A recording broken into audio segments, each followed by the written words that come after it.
he identifies himself as Sarah McBride. His real name is Tim McBride. So little Timmy is now going to be a member of Congress in January. And little Timmy thinks he's going to come in and stand at we don't have urinals in the ladies' room. He's going to be standing in a toilet, apparently, and trying to use the restroom with the rest of us women. I filed a resolution that would ban biological men from women's private spaces on the Hill. I'm just getting started, and I've already nowhere near stopping, and the death threats that I'm receiving now aren't going to stop me either. So I've said it before and I'll say it again.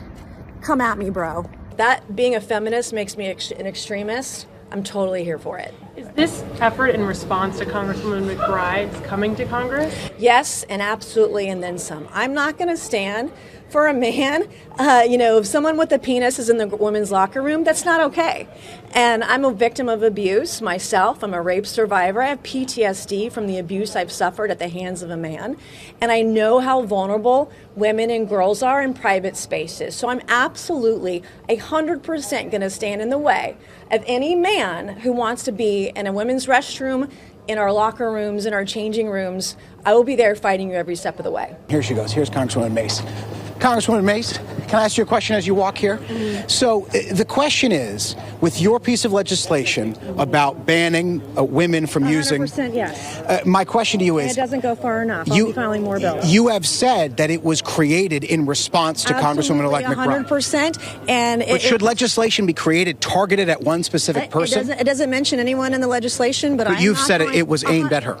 No, I have said it's a result of this. I'm not going to allow biological men into women's private space. And by the way, I'm getting death threats from men pretending to be women. Why is it that these crazy people, the insanity, the radical left, are willing to kill women over a man's right to be in a women's restroom? Speaker Johnson has said he wants to treat every new member with the words dignity and respect. Forcing this congressperson to go into a male restroom, is that dignity and respect? Forcing women to share private spaces with men is not dignity and not respect. Look at what men have been doing to women. Look at all the female athletes that have had to compete against men. There's a volleyball player that has brain damage today because of a biological male spiking a ball into her head. Should any woman have to endure that?